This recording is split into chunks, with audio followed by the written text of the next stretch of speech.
राष्ट्रीय स्वयंसेवक संघ के 100 वर्ष पूर्ण होने पर बड़ा बम बस्ती में हिंदू सम्मेलन का आयोजन किया गया। इस दौरान बड़ी संख्या में क्षेत्रवासी शामिल हुए। वहीं बच्चों द्वारा सांस्कृतिक आयोजनों की प्रस्तुतियां दी गई। इसके बाद उपस्थित वक्ताओं द्वारा अपने विचार रखे गए।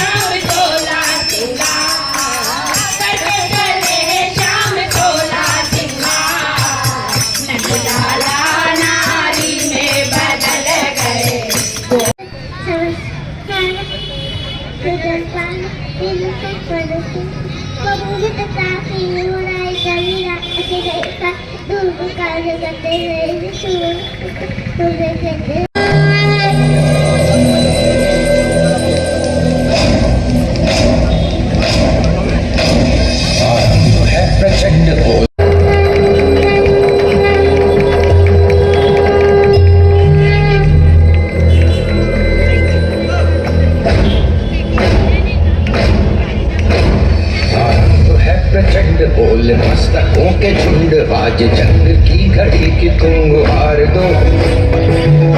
आन शान या की जान का हो दान आज एक धनुष के बाण पे उतार दो। आरंभ है प्रचंड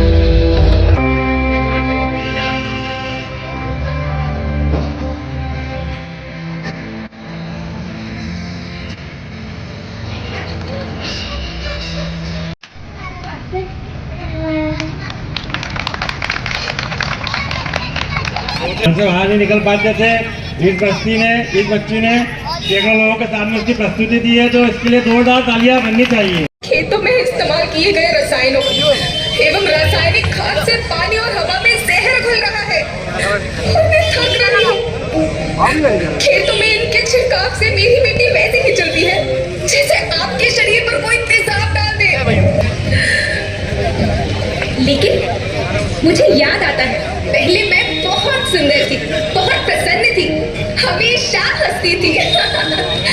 जो हो रहा है वो प्यार मोहब्बत नहीं है, वो है लव जिहाद, जो आए दिन हमारी हिंदू बहन बेटियों के साथ होता आ रहा है। देव, वैसा बिल्कुल नहीं।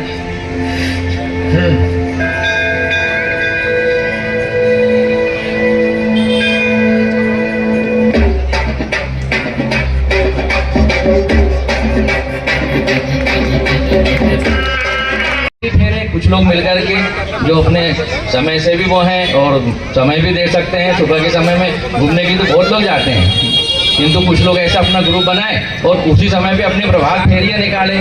भगवान का नाम भी हो जाएगा और समाज में एक वो भी जागृति भी आ जाएगी और आपके कानों में कम से कम दूसरी ध्वनियाँ तो नहीं आएंगी, दूसरे मंत्र तो नहीं आएंगे। कम से कम स्वदेशी अपनाना है, हमें स्व भाषा का उपयोग करना है।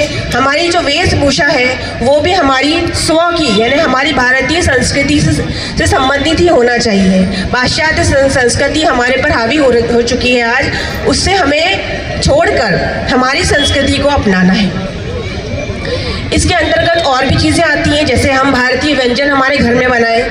आजकल जो फास्ट फूड का चलन चला है, हमारे घरों में बच्चे मांगते हैं मैगी, इस प्रकार की चीज़ें हमें बारे में अभी भाई साहब ने हमें बताया था।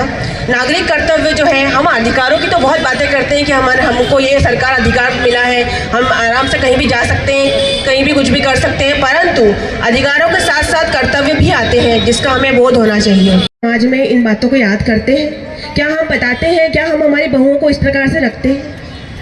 और इसके अलावा अगर हम और देखें और संबंधों पर जाएं तो माता पिता और पुत्र के बीच के संबंध भी आज इस समय जो है बहुत ज़्यादा अच्छे नहीं रह गए हैं। हमें कई बार सुनने में आया है कि बेटे ने पिताजी को या माताजी को घर से बाहर निकाल दिया है, पिताजी और माताजी वृद्धाश्रम चले गए हैं। तो इस प्रकार से अगर हम इसको भी रामचरित मानस से जोड़ें तो देखेंगे कि सिर्फ पिता का वचन निभाने के लिए राम जी 14 वर्ष के वनवास पर चले गए थे। तो क्या कोई पुत्र आज इस प्रकार की सोच रखता है?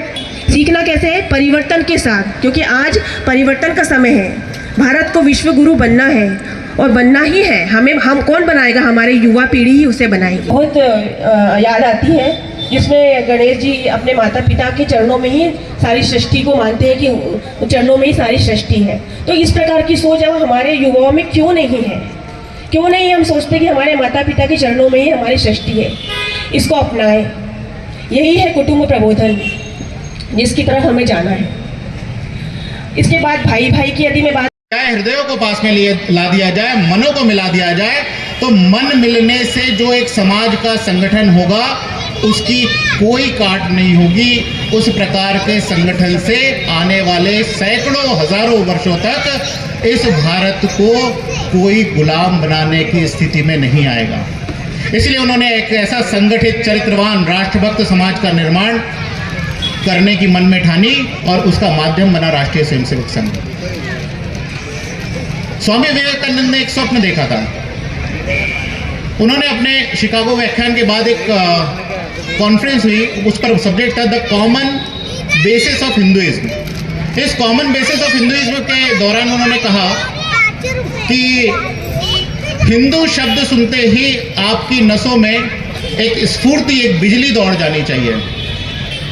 और मुझे लगता है कि जो कभी किसी समय में दबी जुबान का विषय होता था, भारत माता की जय बोलने में जहां हमको संकट होते थे, हम वंदे मातरम खुले मंचों से नहीं बोल सकते थे। आज परिस्थितियां बदली है, आज हम खुले मंचों से भारत माता की जय बोलते हैं, हिंदू राष्ट्र की जय बोलते हैं, जय श्री राम बोलते हैं।